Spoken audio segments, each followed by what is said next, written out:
नयागढ़ जिला इटामाटी थाना अंचल एक सरकारी बस दुर्घटनाग्रस्त होई राजस्व निरीक्षक मृत्यु होईछि। मृत राजस्व निरीक्षक जनक हेले पंचानन साहू। से दशपल्ला तहसिल अंतर्गत पुईबाड़ी राजस्व निरीक्षक कार्यालय रे कार्य करुथिले। तबे सकाळु से ऑफिस कार्य सारी दिन गोटाए समय रे निज बाइक जुगे दशपल्लारू घर को फेरुथुवा बेले इटामाटी निकटस्थ पूजा ढाबा निकटरे बस सहित घटिथिला दुर्घटना।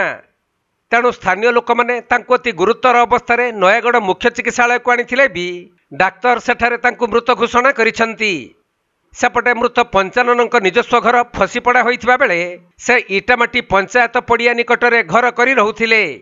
आउ निज घर को फेरुथबा समय रे एहीपरि दुर्घटना घटी तांकर जीवन चली जाइथिबारु सही अंचल रे दुखर छाया खेली जाइछि।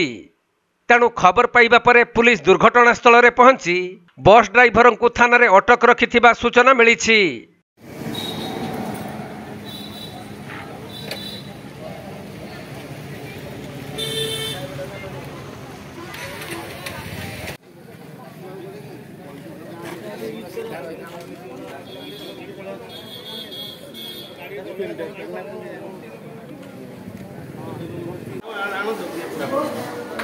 नयागढ़ जिला दशपल्लारू मानस रंजन त्रिपाठी रिपोर्ट, कोणार्क लाइव।